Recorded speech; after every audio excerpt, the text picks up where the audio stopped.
Assalamualaikum warahmatullahi wabarakatuh.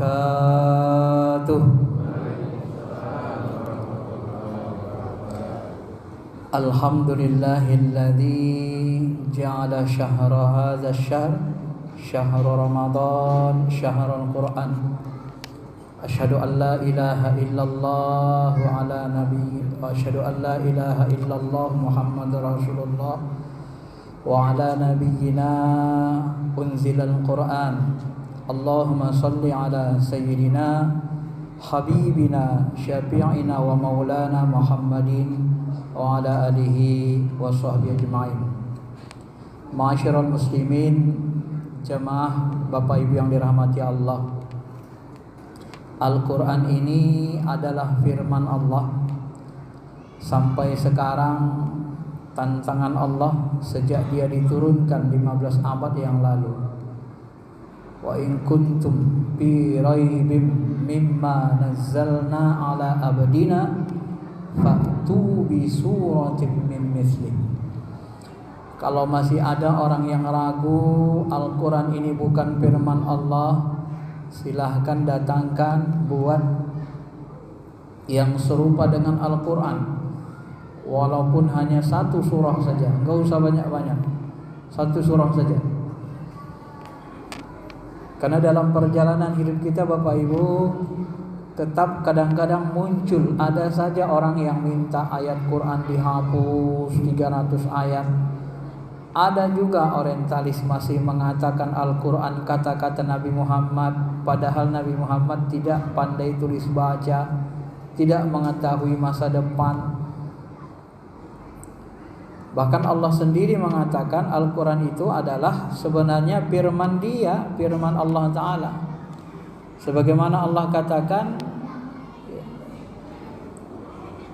wa innahu latanzilu rabbil alamin nazala bihi ruhul amin ala qalbika litakuna minal munzirin bilisanin arabiyyin mubin.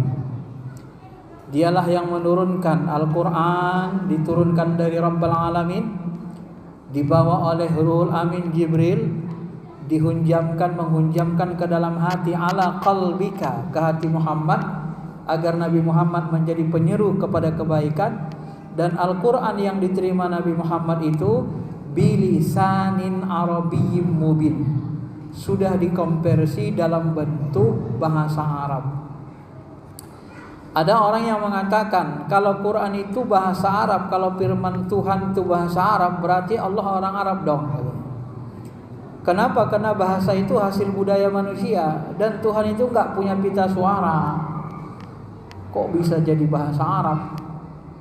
Nah, Bapak Ibu yang dirahmati Allah, ketahuilah ketika Allah berfirman dengan zat-Nya, ya, memang zat Allah itu kalau bicara enggak ada suara, enggak ada huruf. Nah, ketika Allah berfirman itu langsung diambil mutarajim yang namanya qalam, pena. Hanya pena yang bisa memahami firman Allah. Lalu dicatatkan penalah firman Allah itu ke Lauh Mahfuz. Nah, ketika dia dicatatkan, maka jadilah dia bahasa Arab. Dan bahasa Arab Al-Quran itu adalah bahasa Arab pilihan Allah langsung, tidak sama dengan bahasa Arab orang Arab biasa. Maka disebut jugalah dia firman Allah. Maka firman Allah itu sudah Allah konversi sendiri bilisanin arabiyyin mubin, dalam bentuk bahasa Arab. Maka seluruh kaidah bahasa Arab tunduk kepada kaidah bahasa Arab Al-Quran. Al-Quran tidak pernah tunduk kepada kaidah bahasa Arab orang Arab. Nah, itu dia. Dan bahasa Arab Al-Quran ini bisa dihafal. Walaupun anak-anak kecil 7 tahun Imam Syafi'i hafal Quran, sekarang juga masih banyak anak-anak kecil hafal Quran. Berbeda dengan tulisan kita, tak bisa dihafal. Saya mengarang buku minimal 4 buku. Satu buku pun saya disuruh mengungkapkannya 2 lembar, gak tahu saya lagi. Tapi kalau isinya saya paham, tapi mengungkapkannya dengan persis gak salah satu kata pun, ini sangat susah. Walaupun itu susunan kita sendiri.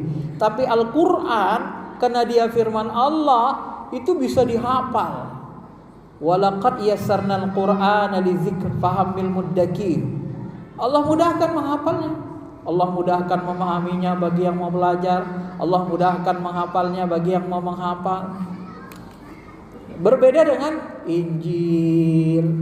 Coba hafal Injil. Setahu saya, satu orang paus pun tidak ada yang hafal semua Injil. Injil Lukas, Matius, Injil Barnabas, enggak hafal mereka. Tapi mereka mengerti isinya. Sama dengan misalnya kitab-kitab undang KUHP, KUHP pidana, KUHP dan perdata. Kita enggak hafal isinya, tapi paham kita isinya. Disuruh kita mengungkapkannya persis enggak bisa, susahnya setengah mati. Tapi tahu kita isinya, maknanya gitu. Itu kelebihan Quran. Kalau Al-Quran maknanya kita tahu, bisa dipahami, isinya pun bisa kita pahami, bahkan ya bisa dihafal mati tanpa salah satu huruf, satu baris saja pun nggak bisa, nggak salah bisa. Maka orang-orang yang mengatakan Al-Quran itu kata-kata Nabi Muhammad itu keliru, karena Nabi Muhammad tidak mungkin bisa melakukan itu. Kalau itu buatan Nabi Muhammad, secara logika pastilah hari ini profesor-profesor ahli bahasa berkumpul, ahli sastra Arab, kalau mereka berkumpul 100.000 orang profesor ahli bahasa Arab seluruh dunia, tentu bisa buat Al-Quran kalau itu buatan Nabi Muhammad. Nabi Muhammad kan tidak terdidik dalam bahasa, nggak ada pendidikannya kayak sekarang. Maka orang yang menghafal Al-Quran dan menghafal hadis bisa membedakan dengan mudah zauknya rasa bahasa buatan Nabi dari Nabi dan rasa bahasa kalamullah. Quran itu beda. Para penghafal Al-Quran dan penghafal hadis merasakan beda bahasa Quran dengan bahasa hadis itu. Ya. Bahkan satu-satunya ayat yang mengerikan bahwa Nabi Muhammad SAW pernah diancam. Ayat ini sebenarnya menunjukkan bahwa Al-Quran itu firman Allah, ya, membuktikan. Karena kalau Al-Quran itu buatan Nabi Muhammad SAW pasti bisa ditandingi, dan Nabi Muhammad SAW pun ya, dimarahi oleh Allah. Walau taqawwala alaina ba'dal aqawil la akhadna minhum bil yamin thumma laqatta'na minhu wal watin fama minkum min ahadin anhum hajijin. Apa kata Allah? Sekiranya Nabi Muhammad membuat Quran, dia katakan kata-kata dia, lalu dia katakan itu firman Allah, ya, alaina ba'dal aqawil la akhadna minhu bil yamin, kami tarik tangan kanannya lalu kami putuskan urat tali jantungnya. Gak ada ayat yang mengancam Nabi Muhammad kecuali ayat ini, Pak. Sekiranya kau Muhammad berani kata-katamu lalu kau sebut itu firman Allah, kami tarik tanganmu dan kami akan tarik, ya, putuskan urat tali jantungmu. Allah sendiri murka, ya, marah. Maka Al-Quran ini benar-benar firman Allah Subhanahu wa taala. Maka dari itulah membaca Quran dapat pahala kita 1 huruf 10 hasanah. Baca hadis tak begitu. Baca Quran pun tak begitu. Bahkan Al-Quran ini Bapak Ibu tentu punya pengaruh besar bagi jiwa kita, ya. Masyiral muslimin, Bapak Ibu yang dirahmati Allah Subhanahu wa taala. Dalam diri kita ini ada ruh. Wa nafakhtu fihi mir ruhi, aku tiupkan dari ruhku. Setelah ditiupkan ruh itu, ya, maka dia menyatulah, tersambunglah ke jiwa. Jiwa itu dalam bahasa Arab, dalam bahasa Quran disebut dengan nafs, jiwa. Jiwa kita itu alat penyambung ruh dengan jasmani. Jadi dia berada di tengah, ya, menyambungkan alam jasmani dengan alam ruhani. Apa fungsi jiwa? Jiwa itu sebenarnya Bapak Ibu yang dirahmati Allah, ruh yang Allah tiupkan ke dalam diri kita itu sebenarnya berfungsi untuk membersihkan jiwa, mendidik jiwa, mengajak jiwa kita untuk taat kepada Allah Subhanahu wa taala. Maka ruh kita ini sebenarnya sangat-sangat merindukan Allah, sangat-sangat senang bersama Allah. Pinginnya ruh kita ini kalau bisa tiap hari di masjid aja itikaf bersama Allah. Dia menikmati itu. Tapi kalau jiwa kita, nafs kita ditempelkan hawa nafsu, sehingga jiwa ini punya sifat kebinatangan. Bahkan jiwa ini juga dipengaruhi setan. ditempelkan padanya jin qarin, setan qarin. Jadi dia terpengaruh, punya sifat kesetanan, marah. Wa innan nafsala ammarata bisu, kalau dia kotor dia menyuruh buat jahat saja kerjanya. Kalau dia ikut hawa nafsu, tunduk kepada hawa nafsu, dia tidak peduli dengan perintah Allah. Ini jiwa ya, di dalam diri kita. Maka ruh kita harusnya mengajak jiwa kita ini, membersihkan jiwa kita ini dengan ibadah, dengan berzikir, dengan baca Quran bersama qalbu. Qalbu itu hati. Hati itu di dalamnya ada ruh ya. Wadah ruh, hati itu wadah bagi ruh. Nah, ketika qalbu kita bersih, dibersihkan oleh ruhani kita, ruh kita yang mencintai Allah, maka dibersihkan juga jiwa kita, diajak berzikir, dibersihkan dari pengaruh setan. Bagaimana cara membersihkannya dari pengaruh setan? Upayakan jangan lupa dengan Allah. Sebab setiap kali kita lupa, setan akan menguasai kita. Allah SWT sudah berfirman kan, wa may ya'shu 'an dzikri rahman nuqayyid lahu syaitan fa huwa lahu qarin. Siapa yang lupa kepada Allah, lupa berzikir kepada Allah, kami ikatkan seorang setan bagi dirinya, maka setan itulah yang menguasai dirinya. Wa imma yanzighannaka minasyaitani nazghun. Kalau kamu diganggu setan dengan gangguan, fasta'idz billah, mohonlah perlindungan kepada Allah. Lagi di rumah dipanas-panasi setan kita. Istri dipanasi setan, kita pun dipanasi setan. Istri ngomong kasar sekali, naik marah kita, akhirnya mau bertengkar. Begitu mau bertengkar, fasta'idz billah, berlindung kepada Allah. A'udzubillahi min dasim, aku berlindung kepada ya Allah dari setan dasim. Nama setan yang memanas-manasi kita bertengkar di keluarga adalah setan dasim. Sebut saja Allah, a'udzubillahi, a'udzubika ya Allah min dasim, aku berlindung kepada ya Allah dari setan dasim.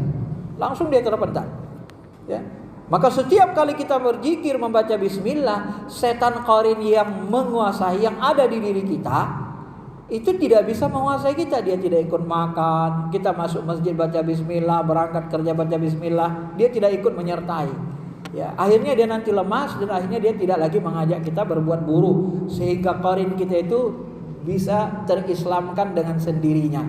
Sebagaimana qarin Nabi Muhammad diislamkan Allah, dibantu Allah menjadi Islam, karena beliau adalah orang yang taat, sangat taat kepada Allah Subhanahu wa taala.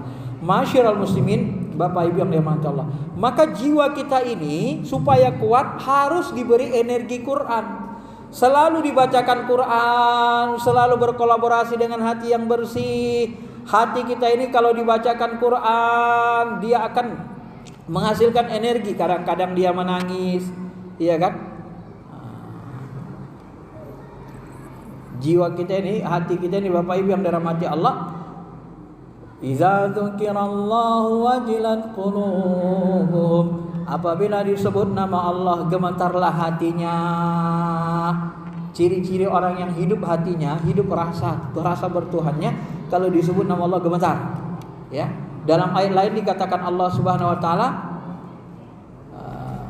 kalau disebut nama Allah Subhanahu wa taala, kadang-kadang taro ayunahum tafidu minad dam'i mimma arafu minal haqa.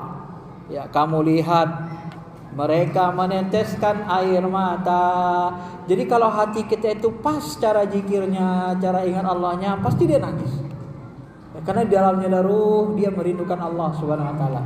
Dia merasa nikmat berzikir bersama Allah Subhanahu wa taala. Ada satu riwayat, satu kampung ya, malaikat bertanya, ya Allah, kenapalah manusia ini jahat-jahat kali ya, enggak mau berbuat baik, kayak kami bertasbih mujimu, mereka udah dikasih hidup, dikasih makanan, dikasih bumi, dikasih tempat tinggal, masih durhaka aja. Ya karena hawa nafsu, kata Allah. Maka dicoba, ditarik hawa nafsu dari seluruh manusia. Begitu ditarik hawa nafsu dari seluruh manusia di kampung itu, maka semuanya ke masjid aja, enggak ada lagi yang mau kerja, nggak ada lagi yang mau nikah. Manusia ini kalau diambil hawa nafsunya, dia nggak akan ke masjid terus. Karena yang membuat kita jahat adalah setan qarin dan hawa nafsu. Hawa nafsu menempel di jiwa nafs kita, sehingga nafs kita itu mengikuti hawa nafsu. Maka kita harus tekan kekuatan hawa nafsu dengan puasa Ramadan, dengan puasa Senin Kamis. Harus berzikir kepada Allah untuk menepis godaan setan. Ya, sebab kalau kita nggak tepis, jiwa kita melemah. Ya, kalau kita nggak rajin zikrullah, nggak rajin baca Quran, lemah dia jiwa kita. Maka jiwa kita ini hanya kuat kalau sering-sering didekatkan dengan Allah, dibacakan Quran, ya, berbarengan dengan hati. Karena jiwa itu sama hati mendekat juga dia. Ya. Satu menempel, saling mempengaruhi. Allahu nazzala ahsanal hadisi kitaban mutasyabiha masaniyas taqsya'irru minhu juludul ladzina yakhshawna rabbahum. Oh, coba perhatikan ini. Allah itu menurunkan sebaik-baik ahsan hadis, sebaik-baik perkataan, yaitu Quran. Yang ada mutasyabih yang dibaca berulang-ulang, taqsya'irruna minhu juludul ladzina. Ya, bergetar kulit orang-orang yang takut kepada Tuhannya ketika baca Quran. Jadi ketika baca Quran itu kalau kita pas cara bacanya dihayati, diresapi, kadang-kadang kulit kita ikut gemetar, merinding, menangis hati kita bergetar. Itu ciri-cirinya 3 itu aja, ciri-ciri hati kita hidup. Nah, ketika kita bisa meresapi bacaan Quran terus-menerus, jiwa kita semakin bersih, maka semakin kuat, makin tenang. Dia kuat melawan setan, kuat melawan hawa nafsu. Maka muncullah nanti kalau dia sudah bersih, sudah kuat, dapat energi dari Quran. Ala bi dzikrillah tatmainnul qulub. Hati pun tenang, jiwa tenang. Makan jiwa kita tenang, hati kita tenang, nanti dipanggil Allah, ya ayyatuhan nafsul mutmainnah, hai jiwa yang tenang, kembalilah kepada Allah dengan ridha dan diridhoi. Kenapa dia tenang? Dia sudah tidak dikendalikan gejolak hawa nafsu. Udah kalah tunduk hawa nafsu sama jiwa kita. Kenapa? Karena sering dia dibersihkan, sering dia diajak kepada Allah. Tapi kalau sering dia dibuat maksiat, mengikuti hawa nafsu, mengikuti kendali setan, maka jiwa kita akan hancur. Dia akan menjadi ammarah bisu. Maka orang yang malas sholat, malas ngaji, malas ibadah, malas zikir, ngikutin hawa nafsunya, sifatnya suka kali marah, pelitnya minta ampun, salah sedikit marah, bentak-bentak, orang-orang lemah diinjak-injak. Ini kalau jiwanya kotor begitu. Karena jiwa itu sifat kebinatangan. Kalau di dalam dunia tarekat, untuk membersihkan jiwa itu ada namanya zikir Nabi isbat. La ilaha illallah, la ilaha illallah. Dibakar dia.